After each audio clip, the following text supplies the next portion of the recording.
10வது வசனத்தையும் 11வது வசனத்தையும் 12வது வசனத்தையும் நாம் படிக்கலாம். உடனே சகோதரர் ராத்திரி காலத்திலே பவுலையும் சீலாவையும் பெரோயா பட்டணத்துக்கு அனுப்பிவிட்டார்கள். அவர்கள் அங்கே சேர்ந்து யூதருடைய ஜப ஆலயத்துக்கு போனார்கள். இப்போ அடுத்தது கவனிச்சிங்கன்னா, இவங்க அங்கே பிரச்சனை வந்துடுச்சு. எங்கே?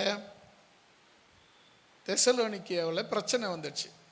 அந்த பட்டணத்தில் அங்கே எல்லாரும் இயேசுவை ஏற்றுக்கொண்டாங்க, எல்லாரும் உலகத்தை கலக்கிறவங்க இங்கே வந்துட்டாங்க அப்படின்னு ஒரு பிரச்சனை வந்த உடனே அவங்க என்ன பண்ணாங்க, ஜாமீன் வாங்கிக்கிட்டு எல்லாரும் வேறு இடத்துக்கு போக ஆரம்பித்தாங்க. அப்படி போகும்பொழுது தான் 10வது வசனத்தில் சொல்கிறாரு, பெரோயா பட்டணத்துக்கு அனுப்பிவிட்டார்கள். அவர்கள் அங்கே சேர்ந்து எங்கே போனாங்க? ஜபாலயம், யூதர்களுடைய ஜபாலயம். அப்போ ஜபாலயம்னா இன்னொரு ஜபாலயம் இருக்கதானா? இருக்குது, கிறிஸ்தவர்களுடைய ஜபாலயம். அப்போது கிறிஸ்தவங்க ஆரம்பன்றதுனால அதிகமாக கிறிஸ்தவங்க ஜபாலயம் இருக்காது. ஏன்னா யூதர்களாக இருந்தவங்க தான் கொஞ்சம் பேர் இயேசு கிறிஸ்துவை ஏற்றுக்கொண்டாங்க. ஏறக்குறைய 120 பேர் கூடியிருந்தாங்க. அதுக்கு பிறகு பேதுரு பிரசங்கம் பண்ணும்போது 3000 பேர் ஒரே நேரத்தில் ஞானஸ்தானம் எடுத்து ஏற்றுக்கொண்டாங்க. இப்படி கொஞ்சம் பேரை தான் முதல்ல ஆரம்பித்தது கிறிஸ்துவ சபை. அப்போ அதுக்கு முன்னே இருந்தது யூதர்களுடைய ஜப ஆலயங்கள் தான் இருந்தது. அப்போ என்ன பண்ணாங்க, இவங்க இந்த யூதருடைய ஜப ஆலயத்துக்கு போனார்கள். சரி, 11வது வசனம்.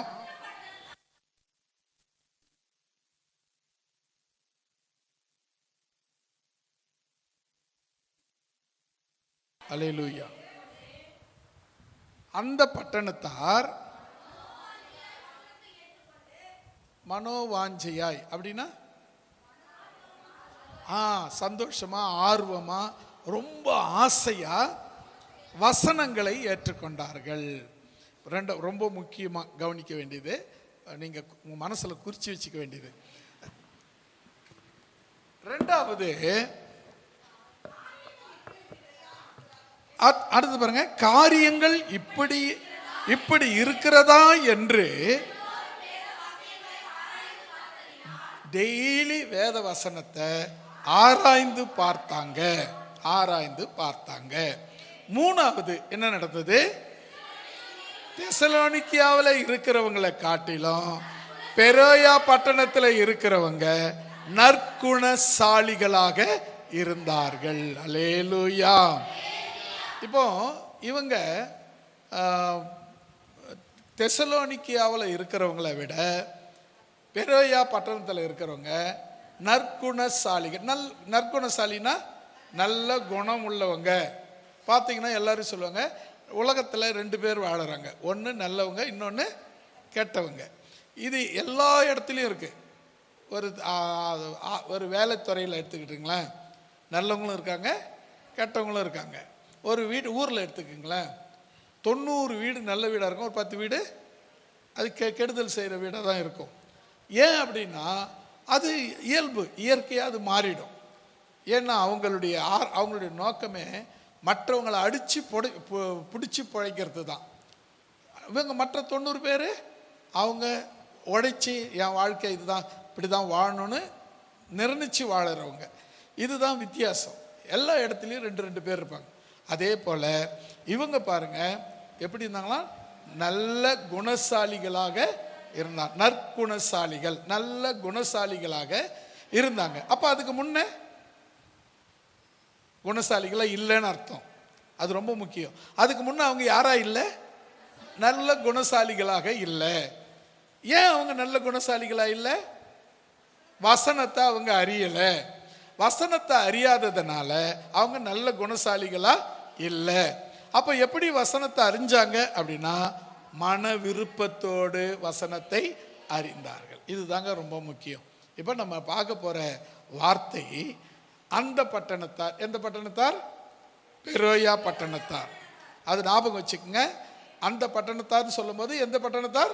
பெரோயா பட்டணத்தார் மனோவாஞ்சையாய், அதாவது ரொம்ப ஆசையா விருப்பமா ரொம்ப ரொம்ப ரொம்ப.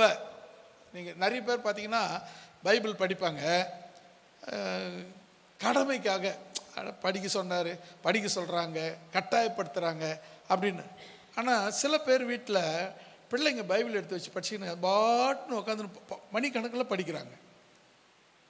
யோசித்து பாருங்களேன், படிக்கிறவங்களுக்கும் படிக்காதவங்களுக்கும் வித்தியாசம் இருக்கும்.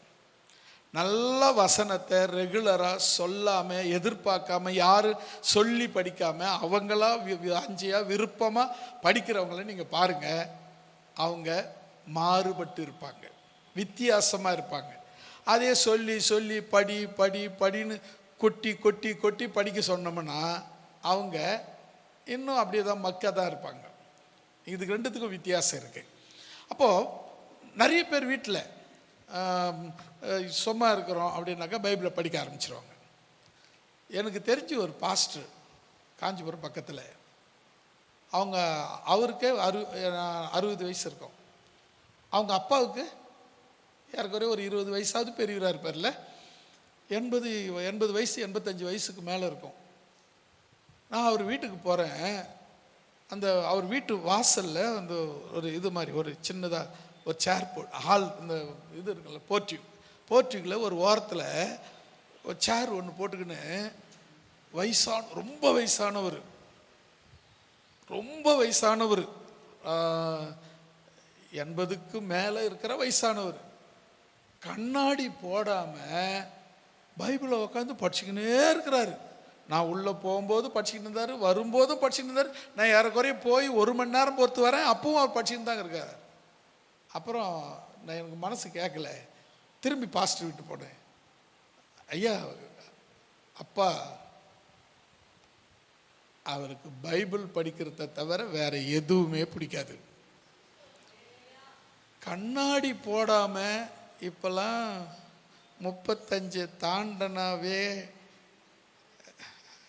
அது என்னது தெரியல, அது அவங்களுக்கு அது என்னதுன்னு கேட்குறாங்க. ஆனால் அவர் 85 வயசில் கண்ணாடி போடாமல் பைபிள் படிக்கிறார். பைபிள்னால் இது மாதிரி டேப்பை வச்சு படிக்கலை, பைபிள் சின்ன புக்கை வச்சு படிச்சுட்டு இருக்காரு. நாங்கள்லாம் இந்த டேப்பில் இவ்வளோ பெரிய ஏற்றி வச்சா தான் படிக்க முடியுது. அவர் பாருங்க, அந்த வயசு வரையிலும் அவர் கண்கள் மங்கி போகவில்லை. அல்லேலூயா. அப்போ உங்களுக்கு தேவை என்னன்னு சொன்னால், நீங்கள் உலக பிரகாரமாக நல்லா படிக்கணுமா?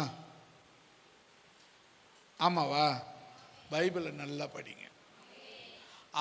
அதை நீங்கள் கற்றுக்கிற போது, படிக்கிற பொழுது நிறைய உலக பிரகாரமான அறிவும் வளரும்.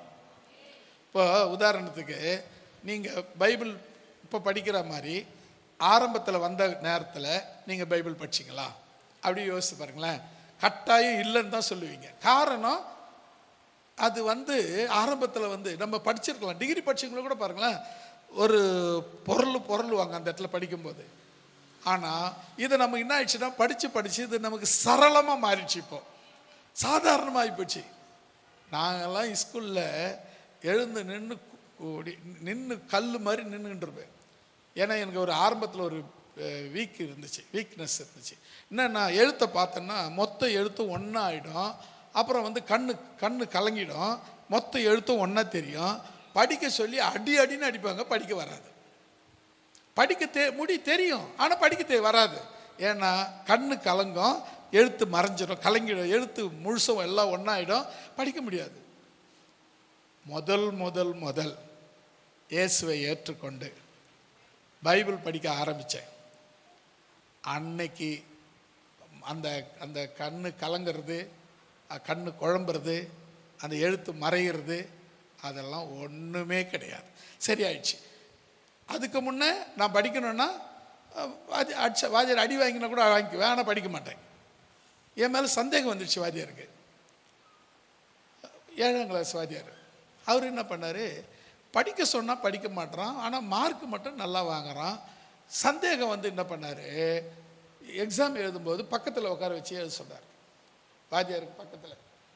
ஏன்னா அவங்க சந்தேகப்படுற பிள்ளைங்களை கண்காணிக்கிறாங்களாம். அதனால் கண்காணிக்கிறதுக்காக பக்கத்திலே உட்கார சொல்லி எழுதுறேன். எப்பவுமே 2வது 3வது ரேங்க் வரவன் பக்கத்திலே உட்கார வச்சு எழுத ஒன்று ஃபஸ்ட் ரேங்க் வந்துட்டேன். அவருக்கு ஒன்றுமே புரியல, எப்படிறா அப்படின்னு கேட்டார். அப்புறம் சொன்னேன், இது மாதிரி நான் எழுந்து படிக்கும்போது கண்ணு கலங்கிடும், நான் இது மாதிரி எழுத்தெல்லாம் ஒன்றா தெரியும், அதனால் என்னால் படிக்க முடியாதுன்னு சொன்னேன். அப்புறம் அது எனக்கு அப்புறம் அதை என்ன கண்டுக்கவே இல்லை. அவங்க மகள் என் கூட படிச்சது அந்த பொண்ணு. அப்போ அவங்க மகளுக்கு சொல்லி கொடுக்க சொல்லி என்னை கூப்பிட்டு சொல்லுவார். அப்போ பாருங்க, ஆண்டவரே உயர்த்துறா அந்த கிருபை. ஆனால் என்ன, அந்த வாத்தியார் தான் சந்தேகப்பட்டார், சரியா படிக்க மாட்டேறான் அப்படின்ட்டு. ஆனால் அவர் கண்ணுக்கு முன்னையே என்ன உயர்த்தினார். அப்புறம் படித்து முடிச்சாச்சு, அப்புறம் எஸ்எஸ்எல்சி முடிச்சாச்சு. அதுக்கப்புறம் இயேசுவை ஏற்றுக்கொண்டாச்சு. ஏற்றுக்கொண்டுட்ட பிறகு பைபிள் படிக்க சொன்னார். சபையில் பைபிள் படிக்க சொன்னாங்க. அதே நிலைமை தான். பைபிள் படிக்க சொன்னான்னு படிக்கணும்ல, எடுத்து வச்சுக்கின்னு பார்க்குறேன், கண்ணு கலங்குது, எழுத்து ஒன்று கூட தெரியல, அதுவும் ரொம்ப ரொம்ப குட்டி குட்டி எழுத்து, அது கண்ணு கலங்குது. அப்புறம் பார்த்து கொஞ்ச நேரம் அப்படியே கண்ணை மூடி பார்த்து கண்ணை திறந்து பார்த்தேன். அந்த கண்ணுலேருந்து கண்ணீர் படபடன்னு ஒழிச்சு. அதுக்கப்புறம் அந்த கண்ணு கலங்கவும் இல்லை, எழுத்து மறையவும் இல்லை. தேவன் எல்லாத்தையும் சரியாக மாற்றினார். அல்லேலூயா. இப்போ நம்ம தெரிஞ்சுக்க வேண்டிய விஷயம் என்னன்னு சொன்னால், மன வாஞ்சை இருக்கணும். பைபிள் படிக்கிறதுக்கு முதல்ல விருப்பம் இருக்கணும். விருப்பம் சொன்னாங்களேன்னு படிக்கக்கூடாது. எப்படி சொன்னாங்களேன்னு படிக்கக்கூடாது. நீ நல்ல குணசாலியாக இருக்கணும்னா உனக்கு முதல்ல பைபிள் மேலே ஒரு வாஞ்சை வரணும். அந்த வாஞ்சை ஆசை வந்துடுச்சுன்னு சொன்னால் அதுக்கு பிறகு உன் லைஃபு யாராலையும் தடுக்க முடியாத அளவுக்கு மாற்றமாகி உயர்ந்துக்கிட்டே இருக்கும். அதை யாராலையும் தடுக்க முடியாது. அல்லேலூயா. இப்போ பைபிள் படிக்கிறதுனால உயர்வு வருமா? நிச்சயமாக வரும். நம்ம இப்போ சபாநாயகர் ஒருத்தர் இருக்கார்ல, பேர் தெரியுமா? பிரபாகரன், கேடிசி பிரபாகரன். அவர் வந்து இந்த பக்கம் சவுத் சைடு ஆள் தான். இங்கே வந்து சென்னையில் செட்டில் ஆகிட்டாங்க. ஒரு 25 வயசுலேயே கட்சி அரசியலில் போய், அப்புறம் அரசியலில் போய் அப்படியே சேர்ந்து போய் எலெக்ஷனில் போய் நின்று ஜெயிச்சு எம்எல்ஏவாகி, அப்புறம் எம்ஜிஆர் பீரியட்லேயே எம்எல்ஏ ஆகி, ஜெயலலிதா பீரியடில் எம்எல்ஏ ஆகி, அதுக்கப்புறம் இப்போது விஜய் பீரியட்லேயும் எம்எல்ஏ ஆகிட்டார். எம்எல்ஏ ஆனவருக்கு இப்போ ஒரு ப்ரமோஷன் என்னன்னு சொன்னால் சபாநாயகர். அந்த சபையை கண்ட்ரோல் பண்ணுற அதிகாரம் அவருக்கு தான். இப்போ இந்த சபையை கண்ட்ரோல் பண்ண பாஸ்டருக்கு அதிகாரம் இல்லையா, அதே போல் அந்த சட்டசபையை கண்ட்ரோல் பண்ணுற அதிகாரம் அவருக்கு மட்டும்தான் உண்டு. அப்போ அந்த அதிகாரம் அவருக்கு இப்போ கிடைச்சிருக்கு. அவர் சொல்கிறாரு, என்ன காரணம்னு சொன்னாங்கன்னா, சின்ன வயசுலேயே அவங்க வீட்டில் வசனம் படித்தாதான், கட்டாயம் படிக்கணும், வசனம் படிக்கணும், மனப்பாடம் பண்ணணும் அப்படின்னு சொல்லி கொடுத்துருக்காங்க. அது சின்ன வயசில் சொல்லி கொடுத்தது அவர் லைஃப்பில் அப்படியே பதிஞ்சு போச்சு. பைபிள் படிக்காமல் எந்த வேலையும் செய்யறது கிடையாது, ஜெபம் பண்ணாமல் எந்த வேலையும் செய்யறது கிடையாது, இப்படியே இருந்தது. ஒரு நாள் எம்ஜிஆர் கூப்பிட்டு கேட்டிருக்காரு. இவருக்கு ஒரு சிஐடி போட்டு கவனிச்சிருக்காங்க. சின்ன பையன், 25 வயசு பையன், 27 வயசு பையன் எம்எல்ஏ ஆகிட்டோம், அவன் சின்ன பையனை தப்புக்கு பண்ணுற போகிறான்னு சொல்லிட்டு ஒரு சிஐடி போட்டு கவனிச்சிருக்காங்க. இப்போ போகிறதெல்லாம் எங்கே போகிறேன்னா சர்ச்சுக்கு போகிறது, ஜெபம் பண்ணுறது, இது மாதிரி பைபிள் படிக்கிறதாவே இருந்திருக்கிறாரு. ஒரு நாள் எம்ஜிஆர் கூப்பிட்டு கேட்டிருக்காரு, பிரபாகரன், உன்னை நான் பார்க்குறேன், உன்னுடைய செயல்கள்லாம் அப்படி இருக்கு. அப்போ அவர் சொல்லியிருக்கிறாரு, நீங்கள் அதாவது என்னை நம்பி இந்த வயசில் என்னை நம்பி நீங்கள் இந்த பெரிய பொறுப்பை கொடுத்துருக்கிறீங்க, உங்கள் பேர் களங்கம் அடைந்து விடக்கூடாது, நான் கும்பிடுற இயேசுவின் பேர் நாசமடையக்கூடாது என்று சொன்னார். அவர் எம்ஜிஆர் ரொம்ப பிரமிச்சு போயிட்டாராம். சொன்னாராம், அப்போ எனக்கு மட்டும் ஒரு பொண்ணு இருந்தால் உனக்கு கல்யாணம் பண்ணி கொடுத்து உன்னை என் மரும்பிள்ளி ஆக்குவேன்னு சொன்னாராம். அதையெல்லாம் நான் கதை விடுறேன்னு நினச்சிக்காதீங்க, இதெல்லாம் கேசிடி பிரபாகரன் சொன்னதான். அவர் யூடியூப்பில் அவருடைய ஸ்பீச் இருக்குது. அவர் சொன்னது. இப்போ அவர் வந்து தேவன் பாருங்க, அவர் அந்த அவர் வந்து எம்எல்ஏ ஆன பிறகு மனைவி கிட்ட பேசி நம்ம ஒரு இவ்வளோ பேருக்கு ஒரு 10 பேருக்கு பைபிள் கொடுக்கலாம் அப்படின்னு ஆரம்பிச்சுது. அவங்க என்ன பண்ணாங்க, ஒரு அமௌண்ட்டு அவங்க கையில் கொஞ்சம் காசு வச்சுருந்தாங்க. இவர் கையில் இருந்த காசு லஞ்சம் வாங்காமல் இவங்க சம்பாத்தியத்தில் இருந்த காசை சேர்த்து ஒரு 40 பைபிள் முதல். ஆனால் 10 பைபிள் தான் வாங்கி கொடுக்கணும்னு நினச்சாங்க. இவங்க கையில் காசு சேமிப்பில் கொஞ்சம் எடுத்து 40 வாங்கி கொடுக்க ஆரம்பித்தாங்க. இன்னைக்கு 1000 பைபிள் கொடுக்குறாங்க. அல்லேலூயா. 1000 பைபிள் கொடுக்க. ஏன்பா பைபிள் கொடுக்குற, வேற எதுனா கொடுக்கலாம் இல்லை அப்படின்னா, ஒரு மனுஷனுக்கு அறிவை கொடுக்கக்கூடியது வேதம்தான். அல்லேலூயா. உயர்வை கொடுக்கக்கூடியது வேதம்தான். ஞானத்தை கொடுக்கக்கூடியது வேதம்தான். அப்படி அந்த ஞானத்தை கொடுக்கிற வேதத்தை கொடுத்தா அவங்க ஞானவான்களாய் மாறுவாங்க அப்படின்னு சொல்றாரு. சரி, எப்படி யோசிச்சு பாருங்களேன். அப்போ நாம நம்ம லைஃப்ல பாருங்க, ஆரம்பிச்ச இடத்துல அப்படியே தான் இருப்போம். எப்படி ஆரம்பிச்சோமோ அதே மாதிரி தான் இருப்போம். காரணம், பைபிள் படிக்கிறது கிடையாது, ஜெபம் பண்ணுறது கிடையாது, ஒழுங்கு ஆலயத்துக்கு போகிறது கிடையாது, எதுவுமே சரியான கிடையாது. நினச்சா போகிறது, நினச்சா படிக்கிறது, நினச்சா ஜெபம் பண்ணுறது, இது கிடையாது. எல்லாத்துலேயுமே இந்த மன வாஞ்சை இருக்க வேண்டும். அல்லேலூயா. சர்ச்சுக்கு போகணுமா, ஞாயிற்றுக்கிழமை எப்போ வரும்னு காத்திருக்கணும்.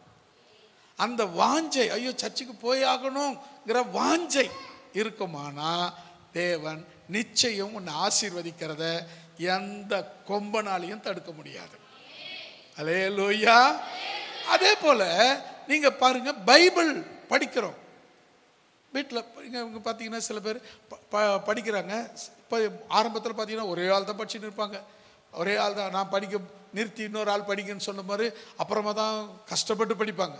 ஆனால் இப்போ விட்ட நீங்களே மொத்தத்தையும் படிச்சுடுவீங்க. அந்த அளவுக்கு இப்போ சரளமாக படிக்கிறீங்க. காரணம், நீங்கள் வீட்டில் படிக்கிறதுனால தான் இங்கே வந்து அவங்களால படிக்க முடியுது. வீட்டில் நீங்கள் படிக்கலைன்னு வச்சுக்கோங்களேன், நீங்கள் வந்து இங்கே வெளியே வந்து படிக்க முடியும். இப்போ சொல்லுவாங்க, ஒரு பழமொழி சொல்லுவாங்க, அறையில் ஆடினா தான் அம்பலத்தில் ஆட முடியும் அப்படின்னு சொல்லுவாங்க. அப்போ இந்த நாம் வந்து இந்த கூத்து, அதுக்கு முன்னெல்லாம் கூத்து கற்றுக்குவாங்க. அதுக்கு முன்னெல்லாம் பார்த்தீங்கன்னா கூத்து கற்றுக்குன்னு ஆடுவாங்க. கூத்து ஆடுறவங்களை வர வச்சு ஆடுவாங்க. ஆனால் ஊருக்குள்ளே என்ன பண்ணுவாங்கன்னா, ஒரு 20 பேருக்கு சேர்ந்து கூத்து கற்றுக்குன்னு ஆடுவாங்க. கூத்தாடி அவங்க, இவங்க பாத்தாடி. அவங்க கூத்து, அது பரம்பரையாக அவங்க தொழிலாக போச்சு கூத்தாடுறது. இவங்களுக்கு கற்றுக்குன்னு ஆடுறாங்க பாருங்க, அவங்க பேருனா பாத்தாடி. இதை பார்த்து அப்படியே காப்பி அடிச்சு ஆடுறது. அவங்க கூத்தாடி, இவங்க பாத்தாடி. இப்போ இது ரெண்டுத்துக்கும் வித்தியாசம் இருக்கு இல்லையா? அது அப்போ அவங்க என்ன பண்ணுவாங்கன்னா, கற்றுக்கிறவங்க என்ன பண்ணுறாங்கன்னா, எடுத்த உடனே வாப்பா இந்த வேஷம் போட்டுக்கா ஆடுப்பா அப்படிலாம் கிடையாது. அவர் ஒரு மாதம் பாட விடுவாங்க, பேச விடுவாங்க, நடிக்க விடுவாங்க, எல்லாம் பண்ண விடுவாங்க. ஆமாம் தானே? பார்த்துருக்கீங்களா? பார்த்தது இல்லையா? நாங்கள் எங்கள் ஊரில் கற்றுக்கினாங்க. நான் தான் எங்கள் ஊர் கூத்து கற்றுக்கினதில் நான் தான் ஹீரோ. அந்த ஹீரோவாக நான் கற்றுக்கிட்டு அந்த இது இயேசுவை ஏற்றுக்கிட்ட ஆரம்பம். பக்கத்து ரெண்டு குடும்பம் இயேசு ஏற்றுக்கிட்டோம். ஒன்று நான் மட்டும், இன்னொன்று இந்த வீட்டுக்கு பக்கத்து வீடு, எங்கள் அதான் மாமா வீடு தான் அது. அவங்க இயேசு ஏற்றுக்கிட்டாங்க. நான் கூத்து கற்றுக்கிறேன், ஹீரோவாக கூத்து கற்றுக்கிறேன். கற்றுக் கொடுக்குறது எனக்கு சித்தப்பா முறை ஒருவர் கற்றுக் கொடுக்குறாரு. நான் கூத்து கற்றுக்கிறேன். நான் தான் இது ஏறும்போது அரங்கேற்றம் பண்ணும்போது நான் ஹீரோவாக நடிக்க போகிறேன். இப்போ என்ன நடக்குதுன்னா, அவங்க அங்கே உட்காந்துன்னு போன வாரம் தான் ஞானஸ்தானம் எடுத்தான், இப்போ போய் சினிமா கூத்து பாட்டு பாடிங்கிறானே அப்படின்னா ஒருத்தர், அவங்க ஒரே ஒரு குடும்பம் மட்டும் அவங்க எனக்காக ஜெபம் பண்ணுறாங்க. எதுக்கு? கூத்து ஆடணுன்னா ஆடக்கூடாதுன்னா ஆடக்கூடாதுன்னு ஜெபம் பண்ணிக்கிறாங்க. நான் போய் கேட்குறேன், உங்களுக்கு என்ன வந்தது நான் கூத்தாடினா அப்படின்னு. இல்லைப்பா நீ ஞானஸ்தானம் எடுத்துட்டுப்பா. அதுக்கு என்னாகுது அப்படின்னாங்க. இல்லைப்பா இயேசுவை பாடுற வாயால் இதெல்லாம் பாடக்கூடாதுப்பான்னாங்க. அதெல்லாம் ஒன்றும் இல்லை, ஆண்டு இதெல்லாம் கண்டுக்க மாட்டேன். அப்புறம் என்ன ஆச்சுன்னு சொன்னால், இந்த கூத்து கற்றுக்கிறதுக்கு அங்கே என்ன பண்ணுங்க, எப்படி பாடணும், எங்கே ஆரம்பிக்கணும், எங்கே நிறுத்தணும், இது எல்லாம் கற்றுக் கொடுப்பாங்க. கற்றுக் கொடுக்கும்போது என்ன பண்ணேன், நானும் ஆர்வமாக கற்றுக்கிட்டேன். பாதி கற்றுக்கிற அளவு வந்துடுச்சு. திடீர்னு எனக்கு நான் வரலன்ட்டேன். இப்போ முக்கிய பார்ட்டே நான் தான் ஹீரோ, முக்கிய பார்ட்டே நான் தான். ஹீரோயின் எங்கள் அண்ணன், எனக்கு பெரியப்பா பையன், அண்ணன் தான் ஹீரோயின். இப்போ பார்த்தீங்கன்னா நான் வந்து பண்ணிட்டேன், வரமாட்டேன், எனக்கு விருப்பம் இல்லை. என்னத்துக்கு விருப்பம் இல்லை, யாரோ ஒருத்தர் சூனியம் வச்சிட்டாங்க. அதான் சொன்னேன். இப்போ உங்களை பார்த்தா அதான் சொல்லிக்கிறாங்க, நீங்கள் ஜெபம் பண்ணுறதுக்கு யாருன்னா திருப்பி அடிச்சிச்சுன்னா யாரோ எங்களுக்கு சூனியம் வச்சுட்டாங்கன்னு தான் சொல்கிறாங்க. அதே மாதிரி அவங்க வச்சுட்டாங்களா, அது தடைப்பட்டு போச்சு. அப்போ இது எதுக்கு என்ன சொல்ல வரேன்னா, அங்கே கற்றுக்காம மேடை ஏற முடியாது.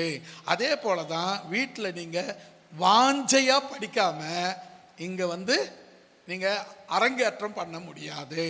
நீங்கள் வீட்டில் மன வாஞ்சையாய் வசனங்களை படிக்கும்போது தேவன் அதை பார்க்கிறார். அல்லேலூயா. இப்போ நான் பேச்சு திறமை உள்ளவனானா இல்லை,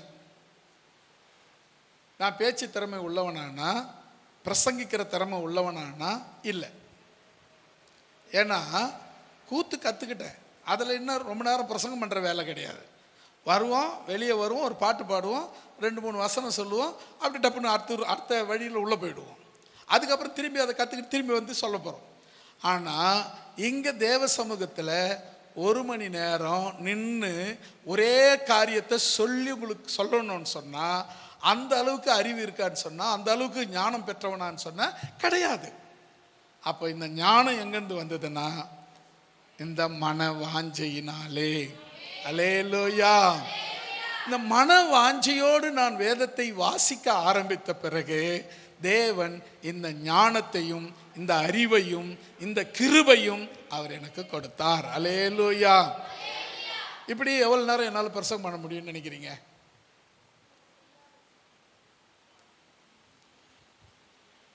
தெரியல. ஆனால் நான் 5 மணி நேரம் தொடர்ச்சியாக பிரசங்கம் பண்ணியிருக்கிறேன். 5 மணி நேரம் தொடர்ச்சியாக பிரசங்கம் பண்ணியிருக்கிறேன். எப்படிடா முடியும் அப்படின்னு சொன்னால் முடிஞ்சுது. ஏன்னா உளுந்தையில் ஒரு சர்ச்சு நம்மளது இருந்துச்சு. அப்போது அந்த சர்ச்சில் வந்து ஒரு உபவாச கூட்டம் வச்சோம். அதில் ஒரு 25 பேர் கலந்துக்கிட்டாங்க. 25 பேரும் ஃபுல் டைம் உபவாசம். அதாவது காலையில் 6 மணிக்கு ஆரம்பித்து 6 மணிக்கு முடிக்கிறோம். இங்கே நடத்துவோம் அதே மாதிரி தான். 6 மணிக்கு முடிக்கிறோம். 6 மணிக்கு முடிச்சுட்டு எல்லாருக்கும் சாப்பாடு அரேஞ்ச் பண்ணி வச்சாச்சு. உளுந்தையில் ஆராதனை நடந்துகிட்ருக்கு. அப்போது செய்தி நடுவில் ஒரு பாட்டு, அந்த அந்த இது ஆகாது இருக்கிறதுக்காக நடுவில் ஒரு பாட்டு பாடி அப்படியே தொடர்ச்சியாக 5 மணி நேரம் நின்று பிரசங்கம் பண்ணினேன். எனக்கு தெரிஞ்சு அது முடியுமானா முடியும். இப்போ கூட தொடர்ச்சியாக என்னால் பேச முடியும். அதுக்கு காரணம் என்னன்னா தேவ கிருபை. அல்லேலூயா. அந்த வேதத்தின் மேல் இருக்கிற வாஞ்சை. அந்த வாஞ்சை இல்லாமல் நீங்கள் என்ன பண்ண முடியாது, கற்றுக்கொள்ள முடியாது. பாருங்க இந்த வசனம், அந்த பட்டணத்தார், எந்த பட்டணத்தார்? பெரோயா பட்டணத்தார் மன வாஞ்சையாய் வசனத்தை ஏற்றுக்கொண்டார்கள். அல்லேலூயா. நீங்கள் நிறைய விஷயங்கள்ல இயேசு வசனத்தை ஏற்றுக்கிட்டீங்களா? அதெல்லாம் எங்க வசனம் பைபிளில் சொல்கிறதெல்லாம் நம்ப முடியாதுங்க அப்படின்னு சில பேர் சொல்கிறத நான் பார்த்துருக்கேன்.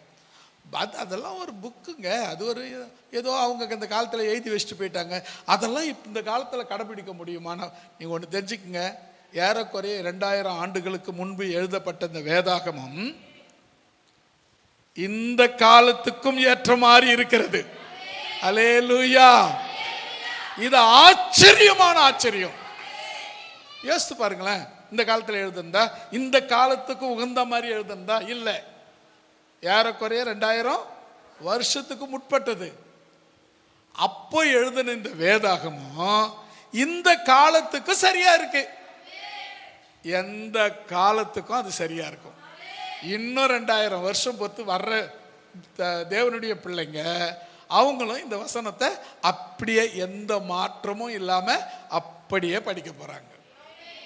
அவங்களுக்கும் இந்த இதே வசனம் தான்.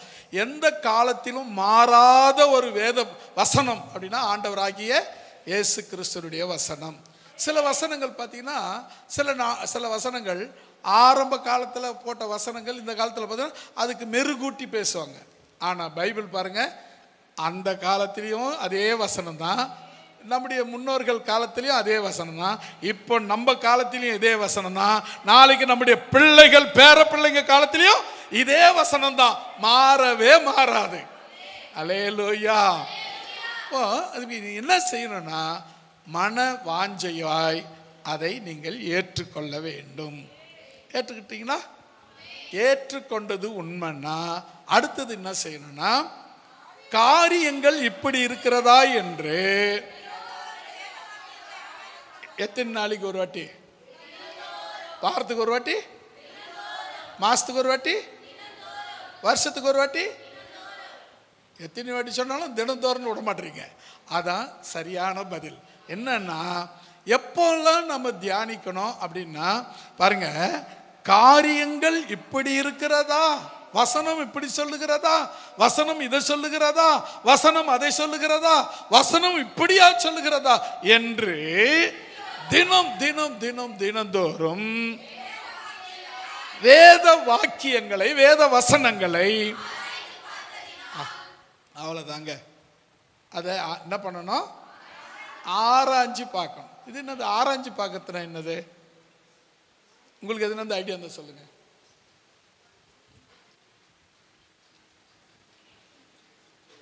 சரி, நான் ஒரே சொல்லட்டுமா? மண்ணில் தங்கம் இருக்கு, மண்ணில் தங்கம் இருக்கு, அதை மண்ணில் தான் வெட்டி எடுக்கிறாங்க இல்லைங்களா? இப்போ நமக்கு பக்கத்தில் கேஜிஎஃப், பெங்களூர், கர்நாடகா பெங்களூரில் கேஜிஎஃப்னு ஒரு இடம் இருக்குது. அங்கே தங்கம் வெட்டி எடுக்கிற இடம் தான் அது. உள்ள ஆழமாக போயிட்டாங்க. இப்போ வெட்டுறாங்களா இல்லைன்னு தெரியல. ஆழமாக வெட்டி உள்ளே போய்க்கினே இருக்காங்க. பெரிய பெரிய உள்ள பெரிய ஒரு மலையேற்றமாக உள்ளே வைக்கலாம், அவ்வளோ பெரிய பள்ளம் இருக்குது, மேலே மூடி இருக்குது. உள்ளே நோண்டி குடஞ்சிக்கினே போயிட்டு அவ்வளோ வெட்டி எடுப்பாங்க. அங்கே வெட்டி எடுக்கும்போது வெறும் தங்கத்தை மட்டும்தான் வெட்டி எடுப்பாங்களான்னா இல்லை, அந்த மண்ணை வெட்டி கொண்டாந்து அதை மொத்தமாக போட்டு தண்ணியில் போட்டு அலசுவாங்க. இப்போ அந்த தண்ணியில் போட்டு அலசும் போது தனித்தனியாக பிரியும், தண்ணி தனியாக பிரியும், அதில் இருக்கிற அழுக்கு தனியாக பிரியும், இரும்பு தனியாக பிரியும், தங்கம் தனியாக பிரியும். அப்படி தனியாக பிரியாத தங்கத்தை என்ன பண்ணுவாங்க, தங்கம் பிரியாத சேர்ந்தே வரும்ல, கொஞ்சம் மண் சேர்ந்தே வரும்ல, அதை திரும்ப நல்லா போட்டு இந்த மாவு அரைக்கிறாங்கள்ல, அதை போல் அதை நல்லா கிரைண்டிங் பண்ணி அதுக்கப்புறம் ஒரு இது இருக்குது, அந்த உலை, அது என்ன சொல்லுவாங்க, உலை வைப்பாங்க. உலை அது என்ன சொல்கிறது, உலை தானே, உலையில் வச்சு காய்ச்சுவாங்க. நான் தப்பாக சொல்லிட்டுன்ற மாதிரி யோசித்தேன். உலையில் வச்சு காய்ச்சுவாங்க. காய்ச்சும் போது அப்போ என்ன ஆகிடும்னா தங்கம் தனியாக பிரிஞ்சு வரும். அதை அப்படியே தனியாக எடுத்து ஒரு இதில் அச்சில் ஊற்றி அதை தங்க கட்டியாக வேறு பிரிக்கிறார்கள். அல்லேலூயா. இப்போ இது எப்படி எடுத்தாங்க? நல்லா அலசி எடுத்துருக்கிறாங்கங்க. பைபிளை அப்படியே படிக்கிறது இல்லை, ஆராய்ந்து படிக்கணும். வசனம் ஒவ்வொரு நாளும் உங்க கூட பேசணும். என் பைபிளை எடுத்து பார்த்தீங்கன்னா, பழைய பைபிள் ஒன்று இருக்கு, இங்கே இருக்கு. இந்த பைபிளை இதுக்கு முன்னே ஒரு பைபிள் இருக்கு. அந்த பைபிளை எடுத்து பார்த்தீங்கன்னா நிறைய இடத்துல டேட் போட்டு வச்சிருப்பேன். அந்த டேட் என்னத்துக்குன்னா அந்த வசனம் அந்த டைமில் என் கூட பேசுனத அந்த டேட் போட்டு வச்சிருப்பேன். இப்போ வசனம் உங்க கூட பேசுமானா பேசும். வசனம் எந்த அளவுக்கு நீங்க வாசிக்கிறீங்களோ ஏற்றுக்கொள்றீங்களோ அந்த அளவுக்கு வசனம் உங்க கூட பேசும். அல்லேலூயா. சில பேர் பார்த்தீங்கன்னா பைபிள் படிச்ச அதை இந்த காதில் வாங்கி இந்த காதில் அப்படியே விட்டுக்கினே இருப்பாங்க. கேட்குற விஷயத்தை நீங்கள் என்ன பண்ணணும்னா மனசில் போட்டு ஆராய்ந்து பார்க்க வேண்டும், அலசி பார்க்க வேண்டும். இப்போ நல்லதெல்லாம் எடுத்துக்கணும், கெட்டதெல்லாம் அப்படியே விட்டுடணும், இந்த காதலை விட்டுடணும். அப்போ கெட்டது யாரும் சபையில் சொல்ல போகிறதில்லை. அப்ப என்னன்னு சொன்னா, நாம வேத வசனங்களை ஏற்றுக்கொள்ளுவது மாற்றம் அல்ல, காரியங்கள் இப்படி இருக்கிறதா என்று ஆராய்ந்து பார்க்க வேண்டும். அல்லேலூயா. வேத வசனங்களை ஆராய்ந்து பார்க்க வேண்டும். அப்போ ஆராய்ந்து பார்க்கும் பொழுது தான் இவங்க என்ன ஆகுறாங்க, நல்ல குணசாலிகளாக மாறுகிறார்கள். இப்போ பார்த்தீங்களா, நல்லவங்களா மாறுறாங்க, நல்ல குணம் படைச்சவங்களா மாறுறாங்க, நல்ல மனம் படைச்சவங்களா மாறுறாங்க. இதுக்கு காரணம் வசனத்தை ஏற்றுக்கொண்டது. ரெண்டாவது, அதை இப்படிப்பட்ட வசனமா என்று ஆராய்ந்து பார்க்க வேண்டும். நீங்க நிறைய பேர் பார்த்தீங்கன்னா ஆலயத்துக்கு போவாங்க, ஆராதனை நேரத்தில் இருப்பாங்க, செய்தி நேரத்தில் காணாது போயிடுவாங்க. பார்த்துருக்கீங்களா? ஏன்? அவங்களுக்கு அது போர் அடிக்கிற நேரம், அங்க மன வாஞ்சை இல்லை. கரெக்டா? என்னன்னா, வசனம் எனக்கு இன்றைக்கு என்ன வசனம் சொல்லப்படுகிறது, அந்த மன வாஞ்சை இருக்குமானா அதை ஏற்றுக்கொள்வீங்க. ஏற்றுக்கொண்டீங்கன்னா அதை ஆராய்ந்து பார்ப்பீங்க. ஆராய்ந்து பார்த்தா நல்ல குணசாலிகளாய் மாறிடுவீங்க. அல்லேலூயா.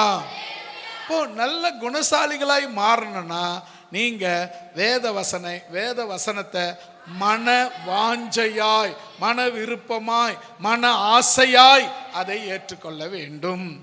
ரெண்டாவது, நாம் என்ன செய்யணும்? ஏற்றுக்கொண்டாச்சுங்க, அவ்வளவுதான். ஆண்டவரே வசனத்தை ஏற்றுக்கொண்டேன், ஸ்தோத்திரம், அல்லேலூயா, அவ்வளவுதானா? நான் கிடையாது.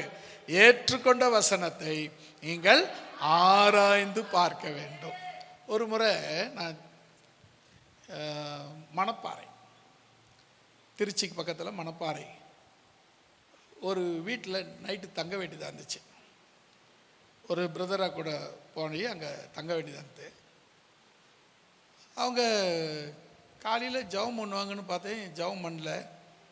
எனக்கு ஜெபம் பண்ணாமல் காலையில் ஜெபம் பண்ணுற பழக்கமாக தான். அங்கே போய் ஒன்றும் புரியல. பார்த்தா நான் எழுந்து உட்காந்து சோத்திரம் பண்ண ஆரம்பிச்சிட்டேன். எனக்கு அந்த டைமுக்கு நான் அவங்க லேட்டாக படுத்தாங்க, அதனால் லேட்டாக தூங்கினுக்கிறாங்க. என்னால் தூங்க முடியல. எழுந்து உட்காந்து சோத்திரம் பண்ண ஆரம்பித்தேன். என்னை இட்டு போனான் பாருங்க, அவன் என்ன பண்ணான், அவனை எழுந்து சோத்திரம் பண்ண ஆரம்பித்தான். மூணாவது, அந்த வீட்டில் இருக்கிறவங்க எல்லாரும் பசங்க முதல்ல எழுந்திருக்க ஆரம்பிச்சிது. அப்புறம் கணவன் மனைவி அவங்க ரூமில் இருந்தாங்க, இவங்க பசங்க ஹாலில் இருந்தாங்க. நானும் அந்த பையன் இட்டு போன பையனும் ஹாலில் எனக்கு ஒரு கட்டில் போட்டு படுக்க வச்சுருந்தாங்க. மற்ற எல்லோரும் கீழே படுத்துருந்தாங்க. நான் சோத்திரம் பண்ண ஆரம்பித்தோடனே என்னை இட்டு போன பையன் எழுந்துட்டான். அதுக்கப்புறம் அந்த 3 பசங்க எழுந்துட்டாங்க. அதுக்கப்புறம் அந்த சத்தம் கேட்டு அவங்க பேரண்ட்ஸு எழுந்து வந்து ஜபத்தில் உட்காந்தாங்க. ஜபம் பண்ணிகிட்ருக்கோம், பாட்டு பாடணும். இப்போ பைபிள் படித்தோம். அப்புறம் பைபிள் படிச்சுட்டு தியானிப்பீங்களான்னு கேட்டேன். அப்படிலாம் நாங்கள் பண்ணதில் பைபிள் படிச்சுட்டு அப்படியே ஜெபம் பண்ணுவோம் அப்படின்னு சொன்னேன். அப்போ பைபிள் படிச்சுட்டு உங்களுக்கு ஏதாவது ஒரு வசனத்தை எடுத்து நீங்கள் பிள்ளைங்களுக்கு சொல்லி கொடுக்கலாமே அப்படின்னா, எப்படின்னு சொல்லி கொடுங்க, ஏன் நான் கற்றுக்கிறேன் அப்படின்னா. அப்போ அந்த 91வது சங்கீதத்தை எடுத்து அந்த 7 காரியங்களை சொன்னேன். அந்த 14வது 15வது 16வது 17 16வது வசனம் வரை இருக்கிற இந்த 7 காரியங்களை சொன்னேன். அப்போ 7 காரியங்களா, ஐயா இதுவரையிலும் நான் இப்படி பார்த்ததே கிடையாது. இந்த வசனத்தை படிச்சிருக்கேன், ஆனால் நீங்கள் சொல்கிற மாதிரி நான் பார்த்ததே கிடையாது அப்படின்னாரு. என்னன்னு சொன்னால் அந்த 14வது வசனத்தை பாருங்களேன், 91:14 இருக்க. அவ்வளோதான், அவ்வளோதான். படிக்க சொன்னால் படிச்சுக்கிட்டே இருப்பீங்களா? நிறுத்தி என்னன்னு கேட்க மாட்டீங்களா? பாருங்க, அவன் யார்? அது நான் என்ன சொல்லுங்க, அவன் என்னிடத்தில் வாஞ்சையாய் இருக்கிறபடியால் ஃபர்ஸ்ட் அவனுக்கு விடுதலை கொடுப்பேன். முடிச்சிட்டேன். அந்த அந்த சப்ஜெக்ட் அந்த இடத்துல முடிஞ்சிச்சு. என்ன பண்ண, நான் விடுதலை. என்ன எப்படி இருந்தா? வாஞ்சை ரொம்ப முக்கியங்க. என் மேல, ஆண்டவர் மேல நீ ஆசையா இருந்தா ஆண்டவர் முன்ன விடுவிப்பார். அப்புறம் ரெண்டாவது கவனிங்க, என் பேரை நீ அறிந்திருந்தால் என்ன செய்வேன்? உயர்ந்த அடைக்கலத்தில் வைப்பேன். ரெண்டாவது, உயர்ந்த அடைக்கலம் எது? சரியான பாதுகாப்பான இடம், யாராலையும் நெருங்க முடியாது, அப்படித்தானே? அதுதான் உயர்ந்த அடைக்கலம். அங்க எடுத்து போய் வைப்பேன் அப்படின்னு சொல்றாரு. மூணாவது,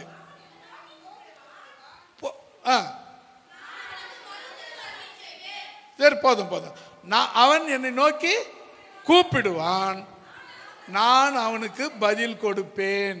மூணாவது, அவன் என்னை நோக்கி கூப்பிடுவான், நான் அவனுக்கு மறு உத்தரவு கொடுப்பேன். நாலாவது,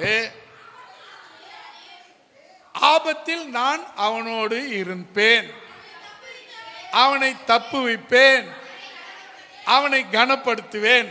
5, 6, 7, 7வது பாருங்க, 16வது வசனம் என்னங்க? நீடித்த தீர்க்க ஆயுசு அவனுக்கு கொடுத்து என் ரட்சிப்பை அவனுக்கு காண்பிப்பேன் அப்படின்னு சொன்ன 7 காரியங்களை இத்தனை முறை இந்த வசனத்தை நான் படிச்சிருக்கிறேயா, எனக்கு இது புரிஞ்சதே கிடையாது, இதுக்கப்புறம் நாங்கள் இது மாதிரி செய்கிறோம் அப்படின்னு சொன்னார். இப்போ என்ன விஷயம்னு சொன்னால், வசனத்தை நம்ம படிச்சுட்டோம் போதுமானாக போதாது, அதை புரியணும். ஏற்றுக்கொண்டுட்டங்க போதுமானா போதாது, என்ன செய்யணும்னா இப்படி இந்த வசனங்களை நாம் ஆராய்ந்து பார்க்கும் பொழுது நாம் குணசாலிகளாய் மாறுகிறோம். எப்படிப்பட்ட குணசாலி? நற்குணசாலிகளாக மாறுகிறோம். இப்போ இதுதான் நமக்கு லைஃப்பில் முக்கியம். நீங்கள் நிறைய விஷயங்களை பாருங்கள், நம்ம நல்லவங்களாக மாறணும்னா என்ன செய்யணும்? முதல்ல வேத வசனத்தை ஏற்றுக்குங்க, அதை ஆராய்ச்சி பண்ணுங்க, அப்போவே நீங்கள் நல்லவங்களாக மாறிடுவீங்க. நல்லவங்களாக மாறணும்னா சில பேர் பார்த்தீங்கன்னா, நல்லவங்களாக மாறணும்னா என்ன பண்ணணும் அப்படின்னா, நல்லவங்களாக மாறினா புதுசாக தான் பிறக்கணும். ஆனால் பிறந்த உடனே கெட்டவங்களாக மாறிடுவாங்களே, பிறக்கிற இடத்த பொறுத்து. ஆனால் இந்த மீன் இருக்குது பார்த்தீங்களா, நம்ம கணத்தில் இருக்கிற மீன் எதுவுமே கடலில் போட்டிங்கன்னா செத்துரும். கடலில் இருக்கிற மீனை எடுத்து கணத்தில் போட்டிங்கன்னா செத்துரும். ஏன்? இது நல்ல தண்ணியில் வாழ்ந்து பழக்கப்பட்டது, அது உப்பு தண்ணியில் வாழ்ந்து பழக்கப்பட்டது. அதை கொண்டாந்து இங்கே விட்டாலும் செத்துரும், இதை கொண்டு போய் அங்கே விட்டாலும் செத்துரும். நல்லா கவனிச்சு பாருங்களேன். நல்ல தண்ணி, இதுவும் தண்ணி தான், அதுவும் தண்ணி தான். இந்த தண்ணியில் இருக்கிற மீன் அங்கே போனால் பாதிக்கு மேலே பழைக்கிறது கஷ்டம். அதுக்கப்புறம் தான் அந்த தண்ணி அதுக்குள்ளே செட் ஆகி ஊறி அதுக்கப்புறம் ஓகே அளவாயிடும். நீ கடலில் இருக்கிற மீன் வந்து நம்ம காப்பாற்றிடலான்னு சொல்லிட்டு நல்ல தண்ணியில் வளர்த்தினா அது அதுக்கு செட் ஆகாது. என்னென்னா அது கூட உப்பு கலந்து அந்த தண்ணி மாற்றிக்குவாங்க. அப்போ தான் இந்த இங்கே இருக்கிற மீனை நீ காப்பாற்ற முடியும். அப்போ நீ யோசித்து பாருங்களேன். இப்போ இந்த மீன், இப்போ நம்ம ஒரு கடலுக்கு போகிறோம், உப்பு தண்ணியில் தான் அந்த மீன் வாழுது. அங்கேருந்து ஒரு மீனை வாங்கிடுறோம், கடல்லேருந்து வாங்கி வந்து சமைக்கிறீங்க. உப்பு தண்ணியில் தான் நம்ம பிறந்தது, அதனால் நம்ம என்ன பண்ணுவோம், உப்பு போடாத சமைச்சிக்குவோம் அப்படின்னு சொல்லி சமைக்கிறீங்க. சாப்பிட முடியுமா? ஏன்? மீனில் உப்பு இல்லை. ஏன் உப்பு இல்லை? அது உப்பு தண்ணியில் வாழ்ந்தாலும் உப்பு அது உடம்புல ஏற்றுக்காது. அல்லேலூயா. ஏன்டா உப்பு தண்ணியில் தானடா வாழற, ஏன்டா உப்பு ஏற்றிக்கலன்னா? உப்பு தண்ணியில் வாழுவோம்பா, உலகத்தில் தான் வாழறேன், ஆனால் இயேசுக்காக வாழறேன். அல்லேலூயா.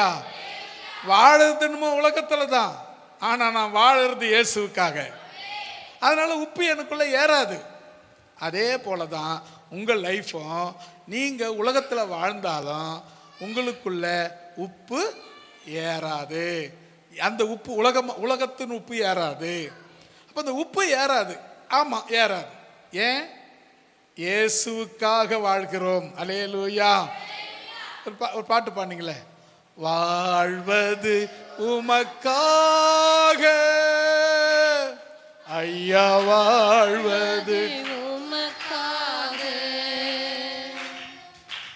வாழ்வது உமக்காக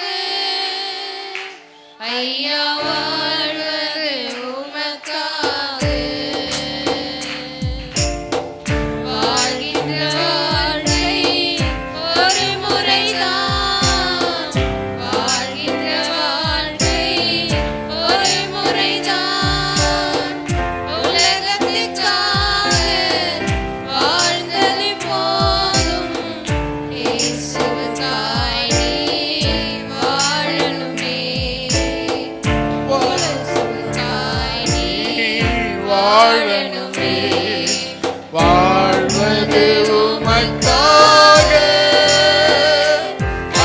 வாழ்வது உமக்காக, வாழ்வது உமக்காக.